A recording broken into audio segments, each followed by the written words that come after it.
Fallout Equestria Project Horizons. Chapter 7. Prices. You touch it, you buy it. We take cash or credit. I'm a killer. The first pony I killed had been a male unicorn getting removed. That had been before I even got my cutie mark. I'd been told to tell him that it was now U21 and ask him to report to security. I didn't know what that meant at the time. I took my sweet time doing it, going to the atrium cafeteria for a green gel smoothie, poking in on midnight trying to learn her pipbuck routines, and taking a nap on a humming moisture condenser before I finally found him. It just smiled sadly and walked back with me. I remember his white and red striped mane like a candy cane. I remember his laugh, how sad his eyes looked as he walked beside me. Mom read the formal statement, I gave him his last dot, and then we stood by as the medics gave him a shot. He closed his eyes, let out one last breath. That was it. I could almost imagine he was sleeping, except I knew he'd never wake up. I know the excuses. I was just doing as I was told. We were just following the orders of the overmare. We had no choice. There was nothing we could do. We had to prevent an incident. I never actually gave him a shot. It was peaceful. It was merciful. I didn't know any better. Horse apples. I killed him because I never once asked the question, is this right or wrong? I killed 4 other males in exactly the same way. I would have killed P21 too if the overmare hadn't let Deus in first. The first pony I killed with my own horn had been a raider. She'd surprised me, she'd had a shotgun and nearly used it on me. She'd killed others in my stable, one right in front of me, and would have killed more. Again, I know the excuses. It was self-defense. I was protecting Midnight. I was defending my stable. There was no time. There was nothing else I could do. Raiders. At first, I didn't think much about them. They were mangy psychotic killers. Our ponies were decided to be evil. Killing them had been required. My pipbuck turned every moral question into a simple answer. Red, it's dead. Yellow, be mellow. The next time I faced them, I'd killed many. Then I'd spared one, for the simple reason that the pipbuck had gone from red to yellow. Suddenly, she wasn't a raider anymore. Suddenly, she was free to go. I even laughed while she fled. I had deserved to be shot in the back. Scoodle was the next pony I'd killed. Hers was the first death that actually got to me. Before that, all I demonstrated was that I was a slightly more effective killer than the diseased and maddened raiders I'd faced thus far. I hadn't listened to her. No, that wasn't true. I had listened. I hadn't believed her, and I'd been so full of myself that I was sure I could face anything the wasteland had to offer. I thought that after 48 hours, I knew more than a filly would spend her entire life on the surface. I was wrong. Dead wrong. But I was lucky enough that some pony else had been killed by my pride, arrogance, and stupidity. At Pony Joe's, I tried to turn Glory into a killer just like me. Mad? Upset? Scared? Kill some pony, pick you right up. Of all the ponies I'd faced, though, the one that stuck with me was that poor bastard shitting himself, and me feeling so clever and cocky for sneaking up on him while he was occupied. I hadn't learned one thing. I thought I'd changed, that I had devoted myself to being the better pony. And then I smashed his head in with a baton. I thought he'd yell or attack or something. Red is dead. Execution by pipbuck. Now, I just killed 40 more colts and fillies. Some had been sick, there was no question of that. Letting them live would have been... What? Who the fuck am I to judge if a pony deserves to die?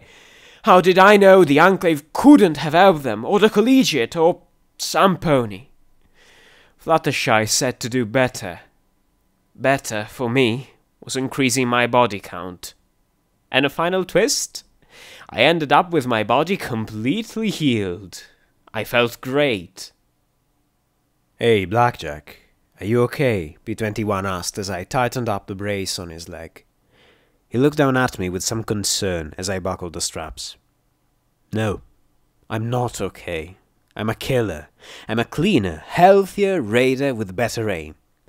"Yeah, sure," I replied with a smile. "Not too tight?" He shook his head. "Did Glory get her healing potions, antidotes, and drugs squared away?" The Grey Pegasus had found some anklet remains with a flight harness that doubled her pockets and holster.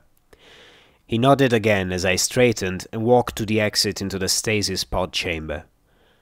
"Blackjack, are you sure you're okay?" B21 repeated the question, his dark eyes locked on mine, lips curled in a worried frown. "Yeah, just fine." "Shoot me now, B21. "Let's grab Glory and get pet." "Shoot me before I kill somebody else." "Come on." "Please, B21. "Let's go." Please." Prince Splendid was not happy. The collegiate ponies were not happy. I really couldn't care less, but I didn't want them killing each other once I left. The collegiate can figure out what systems work and don't work, and see if they can reproduce some of the more powerful spell talismans. The society can feed them and keep adequate guards so that they can work without being harassed. I looked at Splendid with a level stare, seeing him start to fidget and frown. They can also see about getting the stasis pods to work again to deal with your problem, and you'll have first dibs to their findings. He opened his beautiful mouth and closed it once more. I stared into his eyes, unblinking, as I felt my horn twitch. Finally, he smiled and said graciously, "That will be acceptable to the society." "And you," I said as I looked at Archie sharply. "If some pony comes needing medical help, you try and help them. You've got a whole hospital to scavenge, I know you'll find enough. Charge caps if you want, but help. Do better," I said as I glared into his eyes, stressing each word. He swallowed hard and backed away so quick he landed on his rump. "Right. Sure, the collegiate is always happy to help. I'll make sure my superiors know when they get there," Archie stammered quickly. I looked up towards the broken dome atop the interior chamber. "Also, keep an eye out for Enclave. I don't know why they were here, but they were after something and they may be back." Hopefully, Glory would fill me in soon on what that something might be. I know she'd found more than just parts for a beam pistol. Prince Splendid signed a note to Bottlecap to pay me for his contract, and with no further delay, we were on our way back.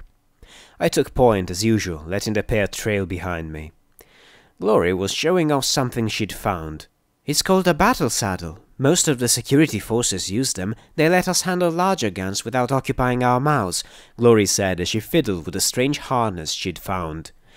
"It looked more to me like some kind of weird bondage gear with beam pistol attached. I wasn't quite sure she knew how to work it." As we followed the road back east, I walked slow and steady. My head crashed over and over with what I'd done, pushing the mystery of EC-1101 from the forefront of my thoughts.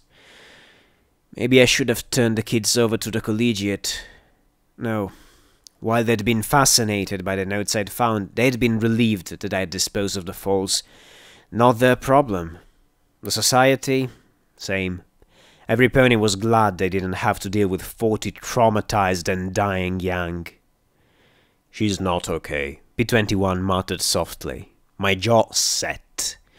"I thought she was going to shoot both of them if they argued," Glory replied in her own whisper. I glanced back at both of them and didn't say a word. Glory immediately stepped back a few steps. B21 just looked sad. "Blackjack, what?"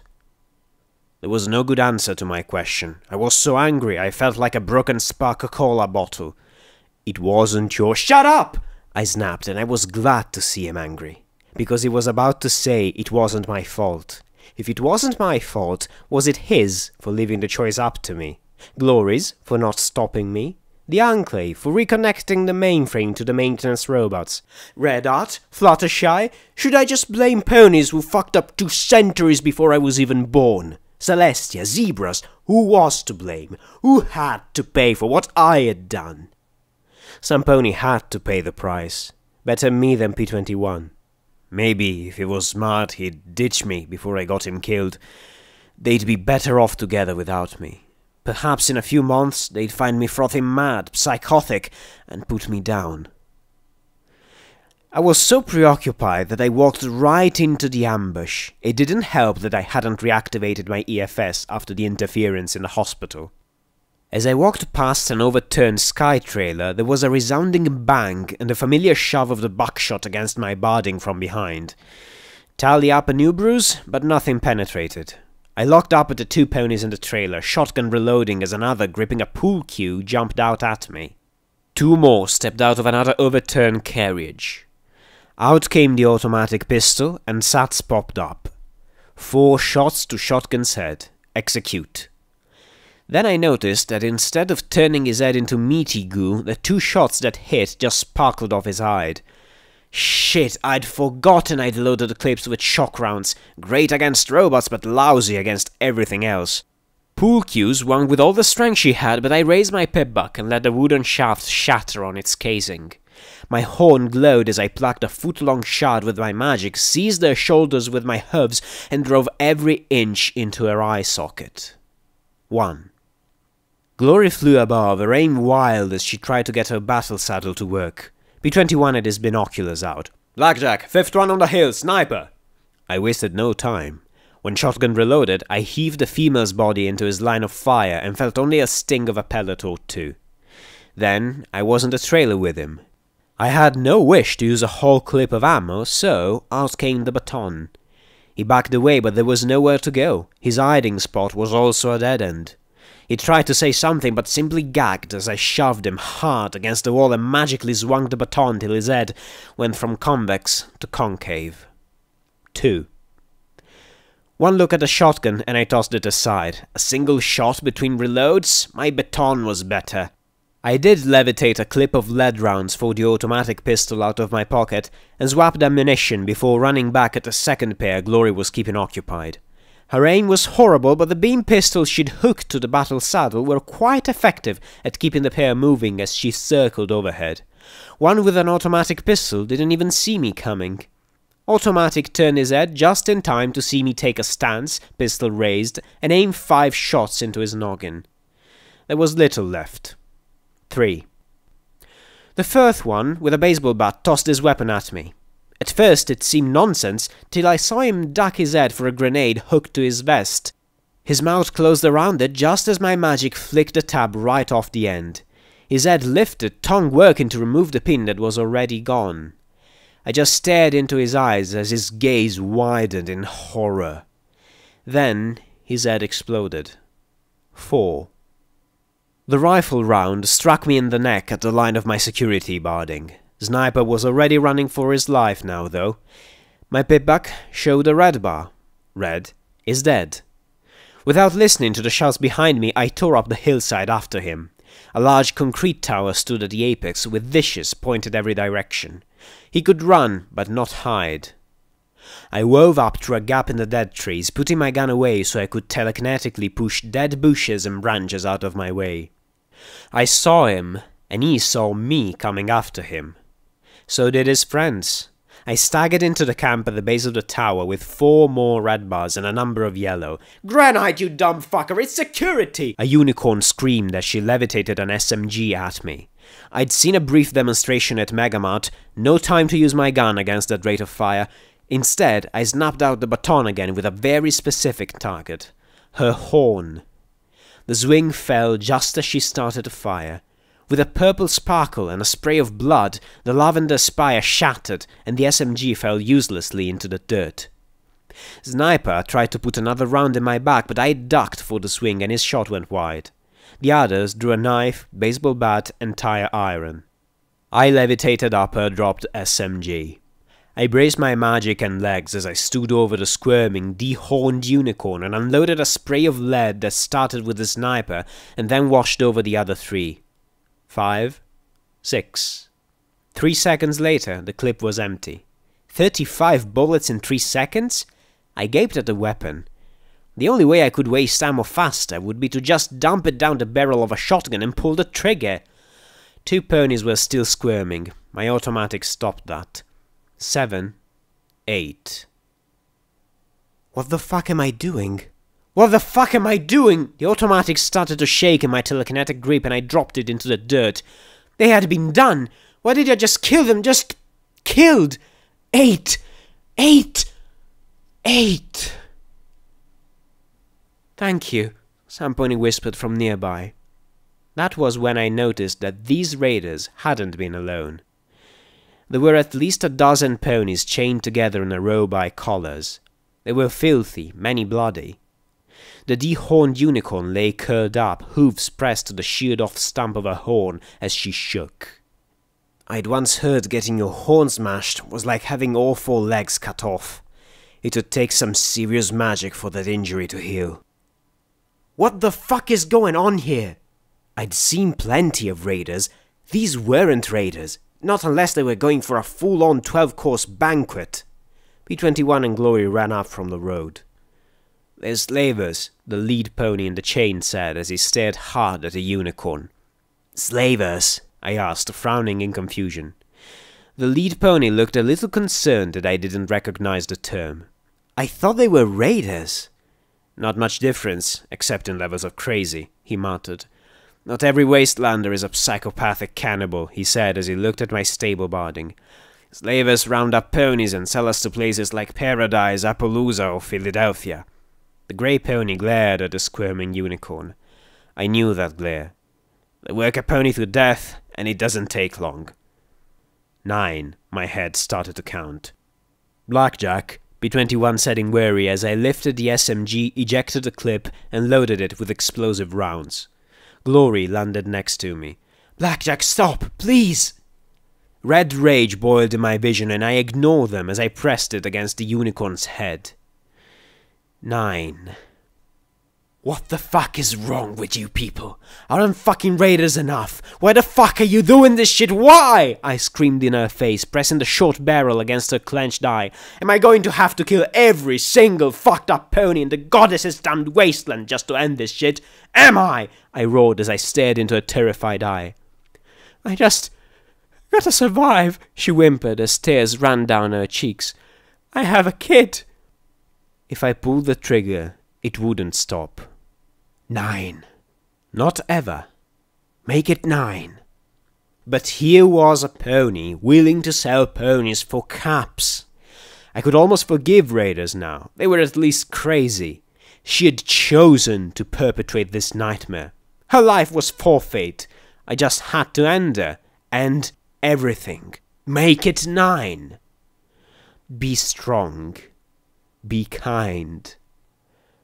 My grip on the SMG trembled as I slowly pulled away from her eye.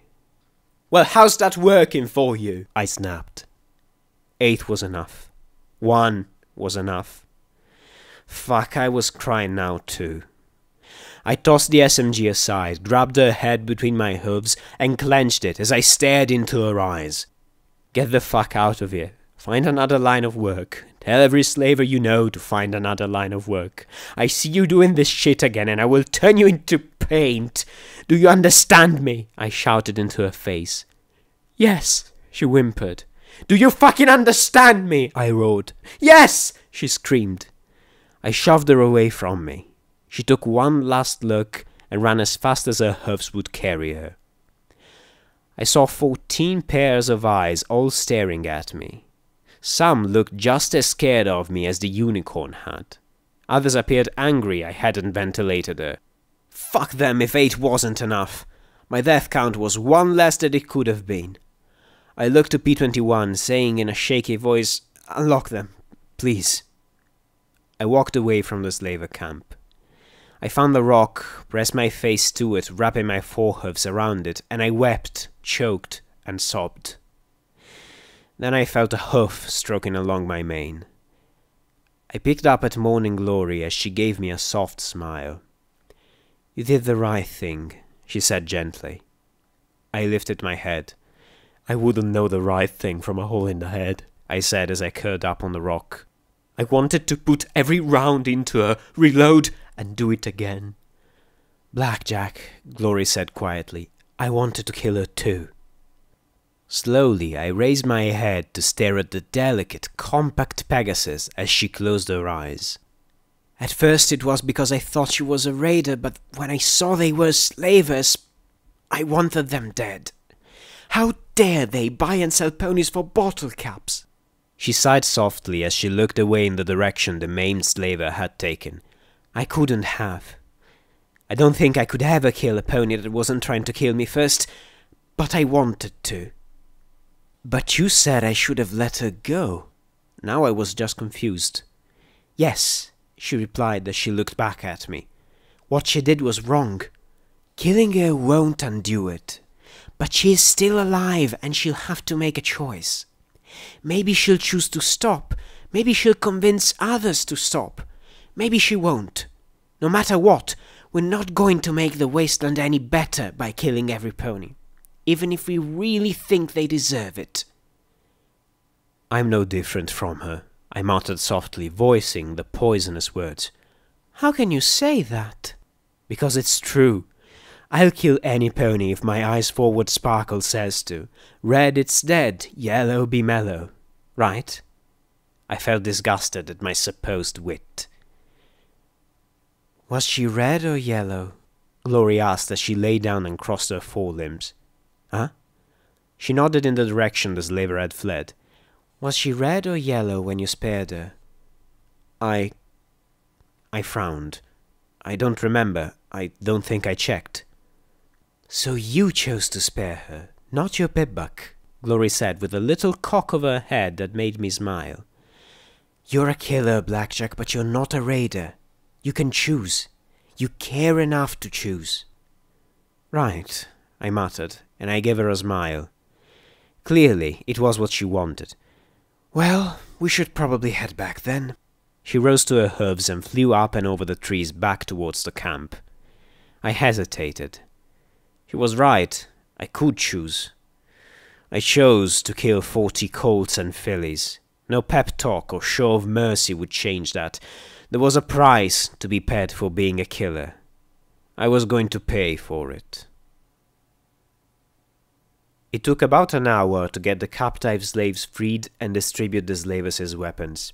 I'd thought the dozen freed ponies would travel together. Instead they began to bleed off in ones and twos. Many shot me nervous glances. Apparently, my little display proved just as unnerving as the slavers themselves. The grey colt in the lead got the SMG, though I'd replaced the bullets. The explosive rounds would probably detonate if fired on full auto. I probably could have sold it for enough to replace my shotgun, but at the moment, I felt so damn numb that I couldn't care less about caps. They headed off to the north, perhaps because I had already wandered around it and cleared most of the raiders. The grey pony with a bow-tie cutie mark was the last to go. "I'm heading down to flank," he said with a grateful smile. "If you get that far south, look up Frisk. I'll see about putting a good word in for you." I didn't deserve a good word. I deserved a good warning. Blackjack, contents under pressure, highly volatile, reacts poorly to bullets. Once we were alone again, Glory took her time seeing to my spreading bruises. Nothing serious, but I was thankful for the relief. Then I watched with a detached, surreal feeling as she took the drop knife, tested the edge, and started to saw off the head of one of the slavers. My eye twitched slightly at the sight. Glory, what are you doing?" She didn't seem like the kind for desecration. She jammed the knife between vertebrae and gave a sharp twist. I winced at the loud pop. "Well, you were talking about raiders, right? Was this a rehearsal?" I got to thinking, why are raiders so aggressive? They attack every pony on sight. Even if they already have food, they attack. The only time they flee is in the face of overwhelming odds. So I was thinking that if I could examine a raider's brain compared to a non-raider's brain, I might be able to detect something. I doubt Bottle Cap will be okay with us bringing in heads, I pointed out as she wrapped up the intact noggin. Besides, what are the chances we'll run into raiders between here and Megamart? I had to ask. The fight with the raiders proved terribly short. 9. Almost disappointing. 10. There were only 4 of them, and they didn't have a gun between them. 11. Glory got her second head and looked decidedly happy about the fact. 12. Walking back, P21 asked about the radio. I hadn't turned it on since that broadcast by DJ Pony, but it would be hours to reach the finders. Nothing hostile on my EFS, no excuse to not turn it on. I had to admit I liked the music. So much of it was upbeat. The parts that were sad were also a relief. When DJ Pony came on, I cringed, but he just warned folks around New Appaloosa to keep their eyes out for trouble and to watch out for each other. Occasionally, he referenced other ponies fighting the good fight all across Equestria. One that he called the Stable Dweller seemed to have completely shut down a town of slavers. Now that was impressive. I doubted the Stable Dweller would ever kill a room full of helpless ponies. And for all you folks southeast who don't feel like you don't have a stable dweller of your own, here's a little heads up on what security's been up to. Yes, Huffington, she's been busy. If you thought cleaning up the Manhattan Highway was impressive, you should see what else security is doing for the Huff. It looks like the Fluttershy Hospital is open for business again, courtesy of... Whoa, can this report be accurate? It must be. Looks like security actually got the Agates and the Bluebloods working together. Talk about a miracle. And it seems like she's got a bone to pick with the slavers in paradise. Let's play the audio. Get the fuck out of here. Find another line of work. Tell every slaver you know to find another line of work. I see you doing this shit again and I will turn you into paint. Do you understand me? Yes. Do you fucking understand me? Yes! Did I really sound like that? Looks like the security mare is just reminding Paradise that ponies selling ponies to ponies who work ponies to death is wrong. And security doesn't like wrong. So in light of that, Huffington, this is just for you from Sapphire Shore's hit. Whatever else he said, and the heavier beat that started, went ignored, as I felt numb from horn to hoof. I sat down in the middle of the cracked road, then turned the radio off. Looking at P21, I gave my sweetest smile. Shoot me? Please? Please, please, please.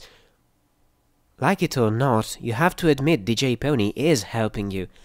It's clear that the Finders and the Collegiate only were willing to work with us because he told them what you'd done, Glory said with a curious smile and tilt of her head. So why resent it? I sighed. How to explain it without saying the wrong thing? It feels like a lie.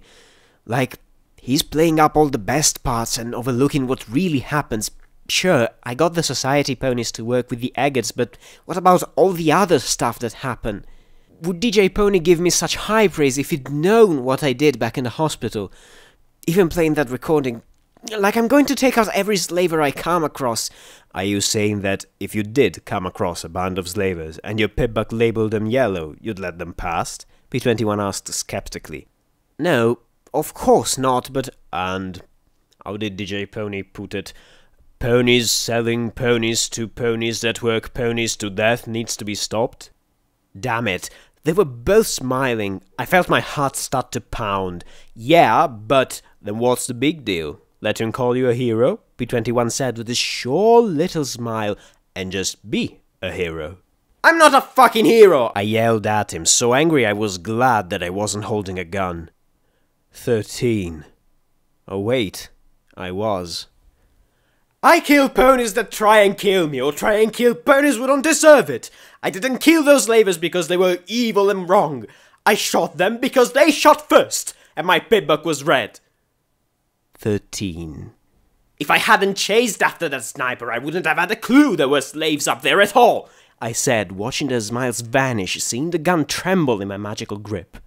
I couldn't catch my breath as I covered my face with my hooves. 13. I felt my magic tighten more and more on the automatic sandal. Every part of me was shaking as my breathing became louder and louder, faster and faster. I saw a snapped-off tip of a knife rammed into a skull. 1. I saw a teal fall torn in 2. 20. My body felt like it was burning up as I felt P21 shaking me, or killing me, whichever he decided. I saw a skinned Pegasus pop out of a box on a spring. Everything started to spin as I felt like I was falling off the world. I clenched my eyes shut, but all I kept seeing were ponies dying, an eyeball popping under my baton, 22, a head disintegrating as I raced out the tunnel, 9, guts spilling out amid bones, 20, automatic fire tearing holes in 3 ponies, 73, 4, 5, pushing a button, 27 to 67. My heart beat harder and harder, and I could make out the distant noises of them saying things to me. Guts spilling from my torso. I felt like I was falling into the sky to break against the dark clouds overhead. The roaring in my ears chased me into the blackness.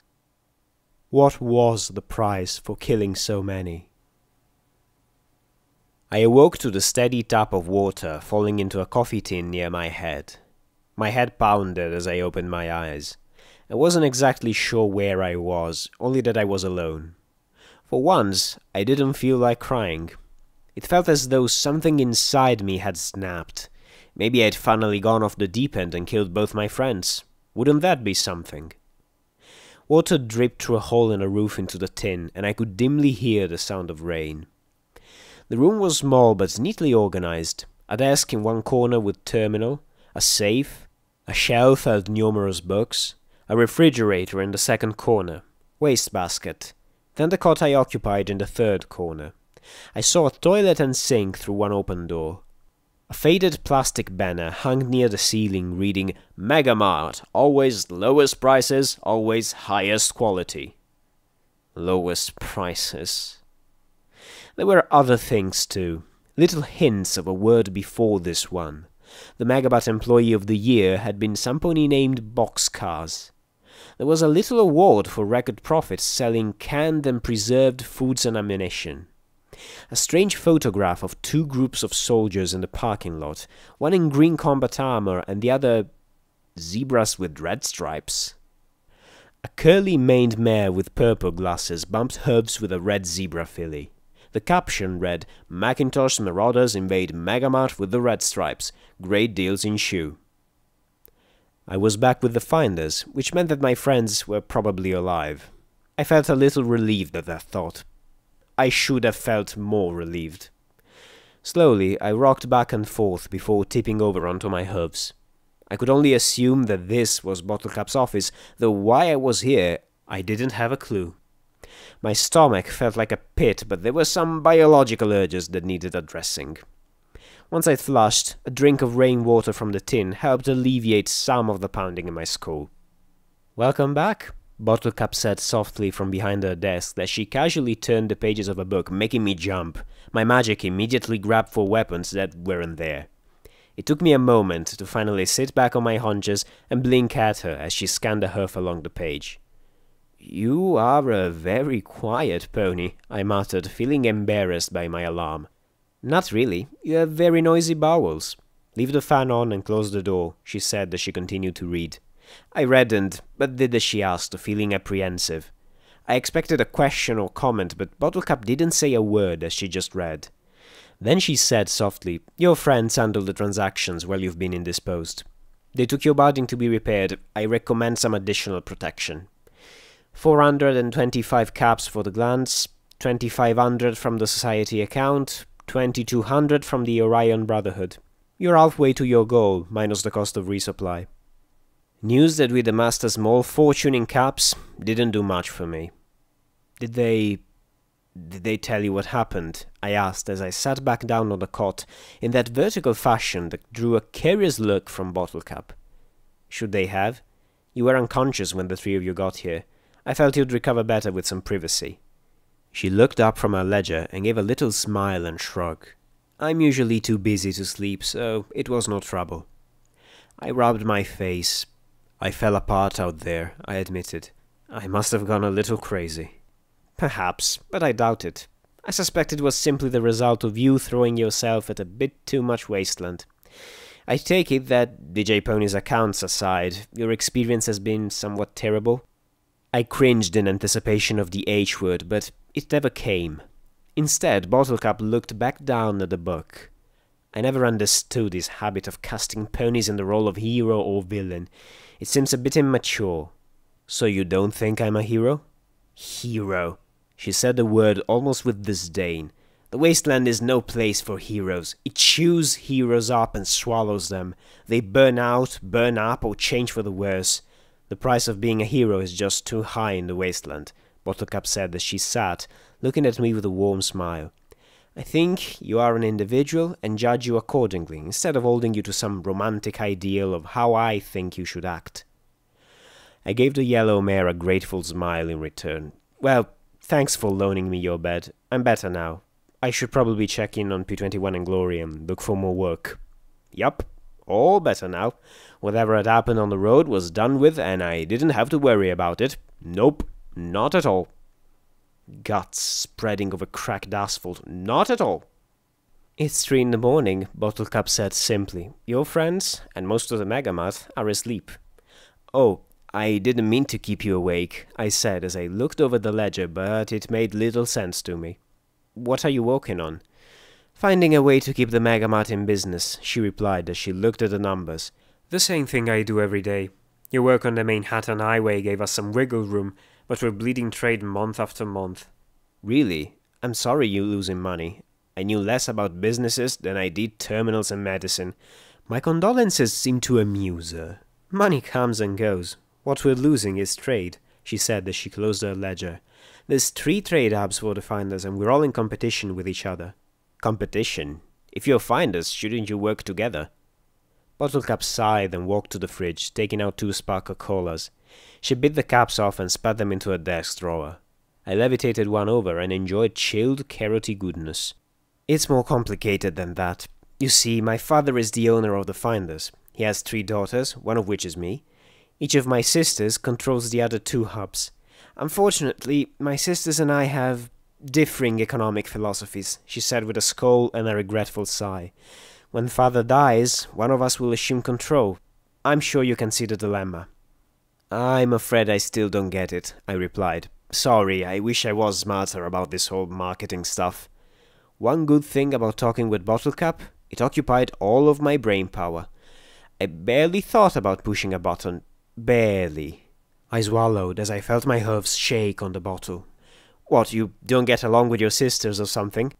Caprice is of the opinion that the finders should diversify away from pure salvage. She peddles sex and chems to any pony willing to pay for it from the finders' hub in flank. She sees nothing wrong with sucking every last cap out of an addict. She's quite experienced at that. She scowled in thought, then glanced at me with a small smile.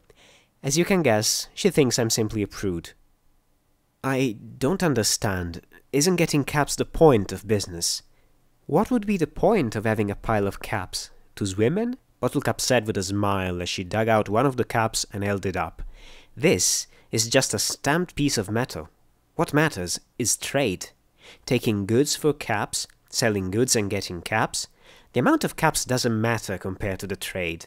If anything has a chance of holding us together, it's trade. After all, every pony wants something.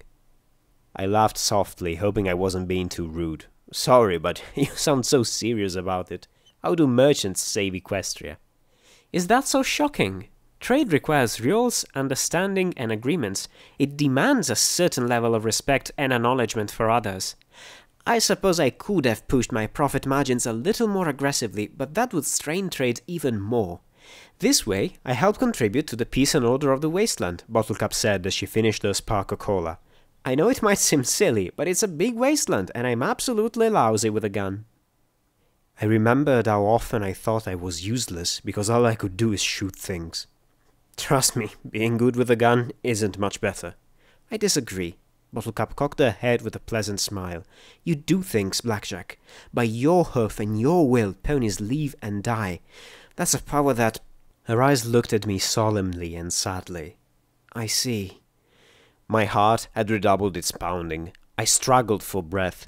The bottle of Sparkle Cola slipped from my magic and the brown fluid sloshed over the floor. I did everything I could to stop the shaking in my forelegs. It's not a power I should have. That any pony should have. She looked at me steadily and didn't say a word.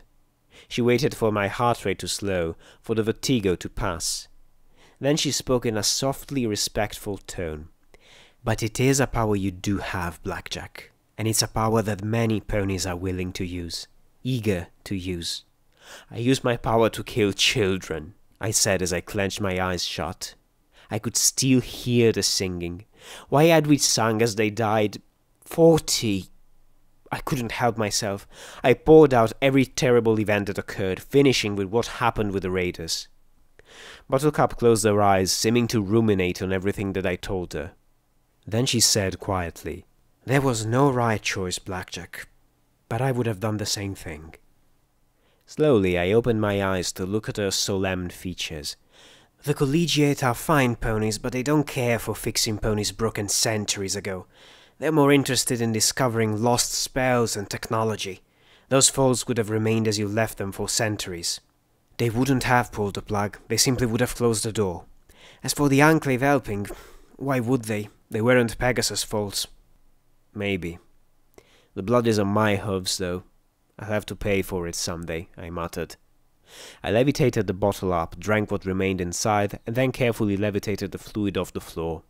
I wasn't very sure I could do it, actually, but I managed to get most of the split soda into a fizzy, dirty, faintly radioactive bowl and down the sink. Bottlecap waited for me to finish before continuing.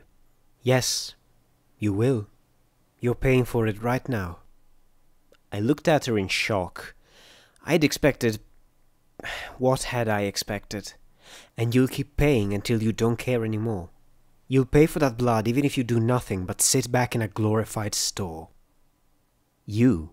But unless your employee discipline policy involves execution, who have you killed?" I gasped.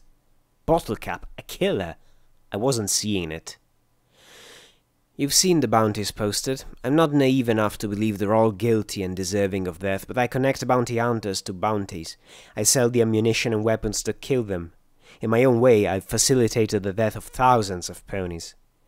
But I have to hope that in the end, I've helped more than I've hurt." She looked at me, saying levelly, "If I lose that, then I'm no better than my sister Usury in Paradise." Usury?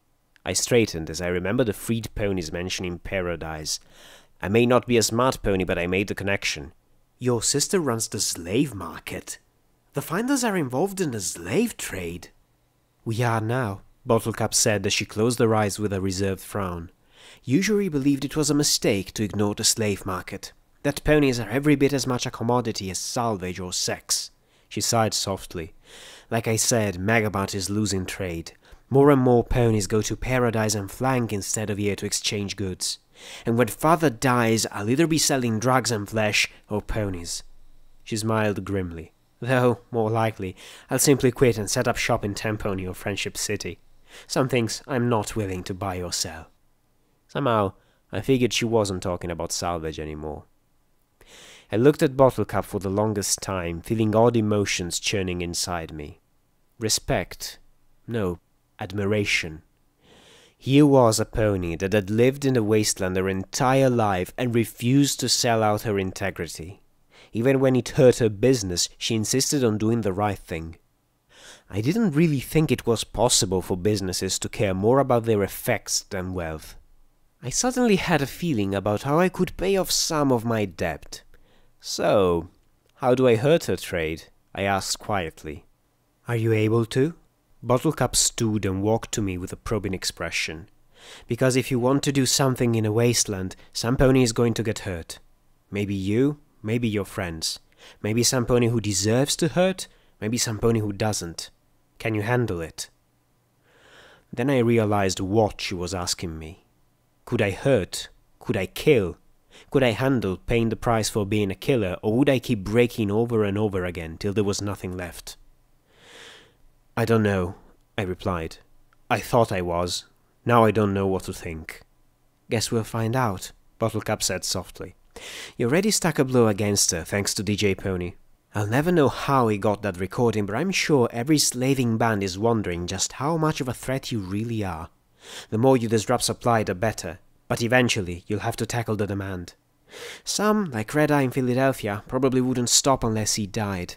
But there are others, like Brimstone's Fall, where the slave operations are smaller and more manageable. I glanced at my pipbook and noticed that it had added a square far to the south and west of Megamart. How did it do that? Bottlecap noticed my look and smiled.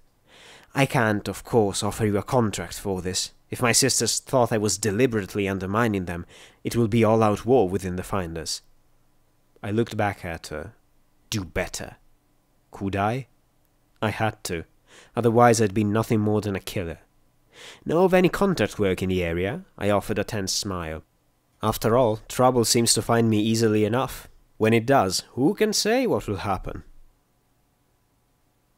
The jobs were simple and legitimate. Patrol the Sunset Highway between Megamart and Flank, poke through the Mare air station for some electronic parts, and deliver some mail to Flank's residence. The route would also take me within spitting distance of Brimstone's Fall. If something should happen that put a dent in the demand side of the slave trade, then it would not only help the people of the wasteland, but Bottlecap as well. I wasn't sure if I was good with this or not. Unlike my first talk with Watcher, I didn't feel much more confident. I still wanted to do better, though. Watcher, DJ Pony, Bottlecap, even the figure in a Fluttershy all extolled me to do better, do more, help others. If I did, maybe I'd be able to come to terms with all the wrong things I'd done. Pay my price. Still, first things first. Get a new shotgun and pick up my barding. The specialty rounds were effective, but hell on the workings of a gun. I'd need to save them or start carrying backup shotguns. Actually, given that every pony was asleep at this hour, what I should do was go back to bed till dawn. The thought of trying to take a nap didn't appeal much, though. Ante up! I heard a mare, Keystone, I think her name was, say from the entrance. My ears stood right up and I moseyed over to where 5 ponies sat around the table. And they had cards and collared chits. A true, real smile crossed my face. Deal me in? I gave her my widest and sincerest, I won't tell the overmare, smile. The mottled grey and green mare looked up in surprise and a little suspicion. You know, head and hoof style? I shook my head, but I guessed that they knew we'd gotten paired today. It was actually really similar to a style of poker Rivets had been fond of. You got 2 cards face down, your head, and then 2 cards were turned face up, your hooves. Every round you added a card to either your head or your hooves as you raised the bet. Every pony made the best hand out of 7. With 6 players, that meant keeping track of 42 cards. With Alpha Deck in play, it was more gamble than figuring out the odds. They forwarded some chips for me, and we got to playing. In 2 hours, the game broke down more and more between me and Keystone. She was a lot smarter than me, and she kept making smart bets. Me? I won big. I lost big too. Still, I won just a bit more than I lost with each hoof dealt. The cards and the winning were only half of it, though. Contrary to what I thought, I'd missed this. The banter, the jokes, the remembrances of a life where I didn't expect to kill Samponi every day. Then, of course, there was the whiskey. I had to admit that I'd never really drunk before. We didn't have alcohol in Stable 99, so my first drink went down like a spark of cola. Once I'd stopped cooing and choking, I figured out that whiskey was supposed to be drunk slowly rather than fast, and soon I had a pleasant warmth in my belly that quickly drove out all the fears and doubts rolling around in my skull. I felt happy. Then I saw a ghost. The unicorn buck stood at the end of a row of scrap metal. His brown mane and tan-eyed were nothing spectacular. The only thing that stood out was an odd cutie mark. A cutie mark identical to P21's. U21. I rose to my hooves as he disappeared out of sight. Deal me out this round, I need to take a leak. That was information I did not need to know, Keystone replied, happily taking my cards. When I ran down the row, weaved down the row, she called after me, "Hey, toilets are that way! Don't be pissing on the merchandise!" "Yeah, pony, pony, pony," I called out as I made my way to the end of the row and turned. "I just want to ask you a few questions about Mr. Deus and Sanguine. I'm not gonna hurt ya." I really hoped I wouldn't have to hurt him. It would be nice to get some answers without hurting any pony. I spotted him fidgeting next to 2 pallets stacked high with rusty generators or electrical equipment. He stared at me, swallowing as he trembled. "Hey, you 21, you met some pony named Sanguine. I really want to meet him too." "I'm sorry," he muttered, and then his shaking stopped. His lips curled in a small, satisfied smirk. "But he only wants your pip back." His horn flared brightly. "Oh, horse," I started to say when a powerful telekinetic field wrapped around my throat and squeezed tight, lifting me into the air. Then, what I'd taken for a heap of scrap slowly rose to his hooves. "Hello, security cunt." In the stable, he'd looked big. Now, he looked huge. Even ignoring the metal plates fused to his hide and the pistons supporting his weight, he stood a whole head higher than me. The sight of metal plunging into flesh, distorting it as he moved, would normally have turned my stomach. Just at the moment, though, I had enough sobriety to notice, but more than enough inebriation to not care about it. Or that I was dangling helplessly about his massive guns. "You have no idea how aggravating it's been to find you." "Hasn't been fun for me either," I gasped with a forced grin. "So, heard you want a certain computer file I've got? Won't do you any good. It's encrypted. Sanguine doesn't care about that cunt. All he wants is your pip buck." He reached out with his hoof and caressed my cheek. It was like being touched by manufacturing equipment. "If you'd given it to me right outside the damn stable, I might have let you walk away. Eventually. Crawl, perhaps. But after leading me on a chase for nearly a week, I'm afraid I'm not in the mood anymore." Funny. I laughed in his scowling, ugly face. If you'd pulled this a few hours ago, I'd probably have just given you my pip back. Probably you'd like to, I said as I gave him a little smile. He blinked in confusion as he looked at me. "There's just 2 little problems right now. 1, I don't know if you noticed, but I'm really stupid. And 2, I paused as I looked over at the cannons. Yup, that was probably it, right there. At least I knew my guns. 2, I'm pretty sure I'm drunk." And my own magic reached out and deftly depressed the trigger mechanisms on those 2 cannons pointing to either side of me. The roar of the shots blasted second by second just feet away. Shells sent pellets of scrap flying and tumbling down on U-21, breaking his magical grip on me. I landed in a heap in front of Deus, curling into a little ball. I couldn't hear anything as my ears rang and I went fetal. "Oh, thank you, sweet merciful whiskey, for you have taken the concussive beating that comes from hanging a few feet from a firing cannon muzzle and rendered it into a nice, full-body numbness." He stood over me, his mouth working as his metallic hoof pressed down right over my leg. It sounded like he was screaming at me from underwater. "What did you think that accomplished, cunt?" He started to apply pressure. I wondered if he could just stomp my leg clean off. Probably. "Rat of gun," I muttered, and then he looked up. The massive turret was swinging the barrel around to point right at Deus. He stepped back, eyes widening, and I curled up as tightly as I could, giggling, "Mine's bigger." Gun fired. Whee! I'm flying! Whoopsie, never mind, gravity works. I crashed through the chain mesh draped across a firearm stall and landed behind the counter. Ammo boxes weren't particularly soft. Actually, they were the antithesis of soft. But they did hold ammo. And so, as I lay there behind the counter, marveling at the many pain-killing properties of alcohol, I took said ammo and loaded said firearms. It was crazy time in Megamart. I could make out the long, drawn-out noise of "Cunt!"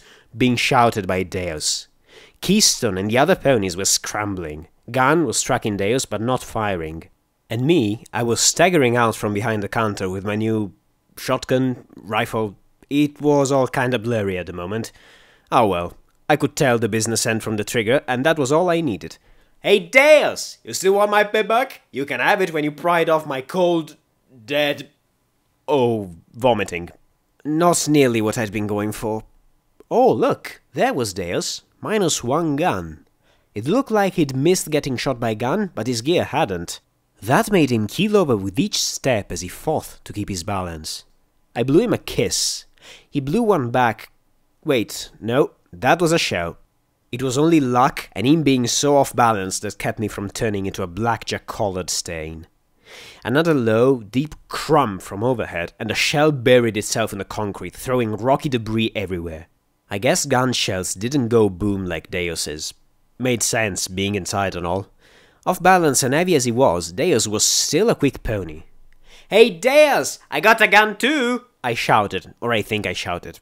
I might have just said, but it was charging and I really had no time for elocution. Instead, I pointed my gun thing and fired, hitting Sats as the shell left the barrel and rocketed towards him.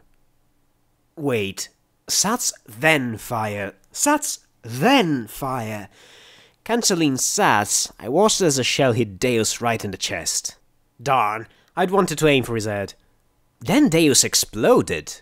I looked down at the weapon in my magical grip, focusing on the bleary letters. Grenade launcher? I thought you just threw him. Unfortunately, Deus was not a dead pony. He wasn't a happy pony either. Actually, looking around, there were a lot of unhappy ponies. Well, not me. I was happy. I had a tummy of whiskey residue, and my head was going around and around and whee! P21 and Glory found me and immediately started pumping healing potions into me. Funny, but why did I hurt more when I was healed? The spinning and the underwater noise receded, and I became aware of the copious amounts of blood coming from my ears and nostrils. Heck, I looked like I'd gotten peppered with concrete buckshot. Suddenly, I didn't feel so good.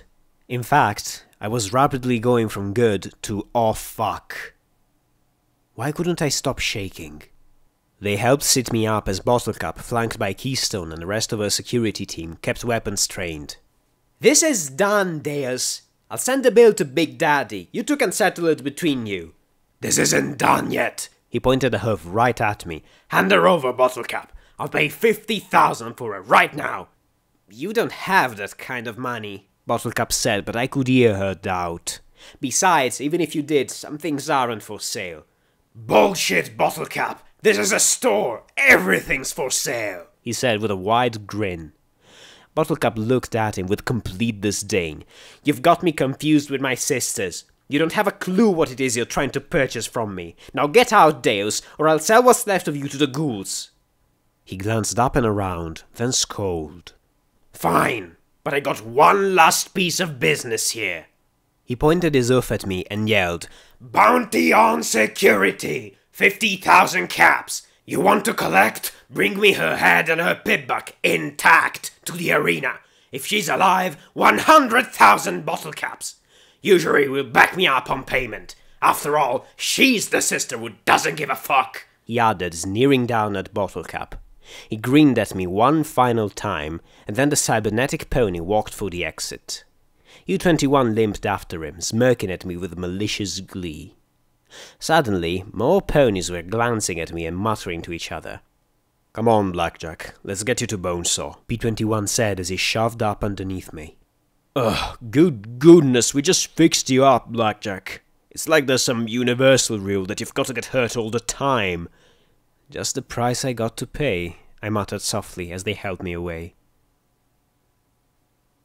I was getting pretty familiar with Bottlecap's office by now. Deus had come in like any shopper and simply waited, knowing that I'd arrive eventually to collect on my contracts.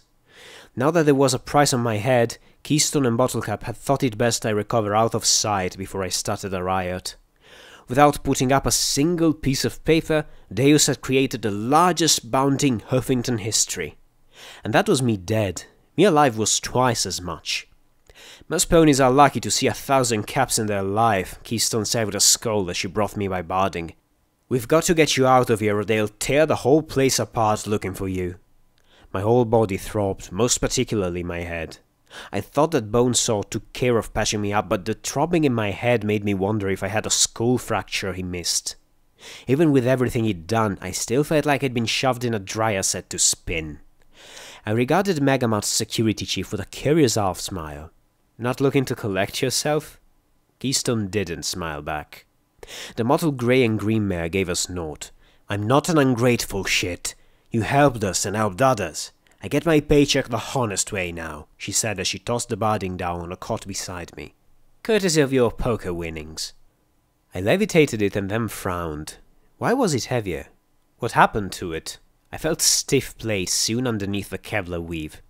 Armor plates. I thought you needed something a little more substantial. You get shot way too much, Keystone said with a small smile.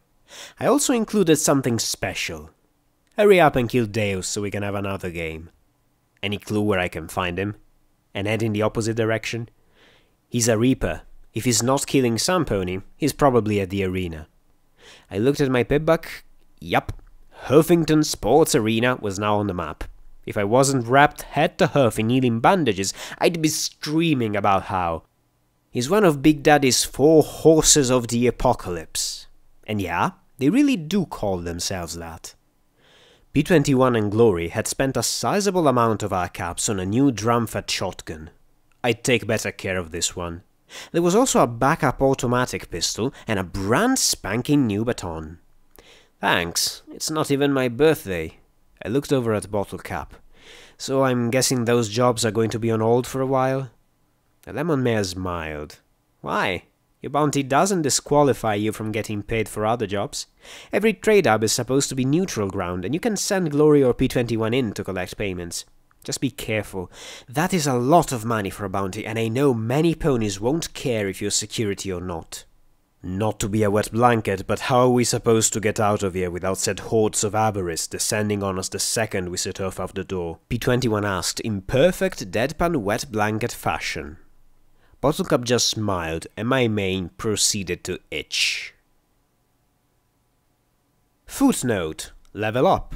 New perk: Quick Draw. Holstering and drawing weapons is 50% faster. Quest perk added: The Stare, Level 1. You can intimidate non-hostile contacts through eye contact.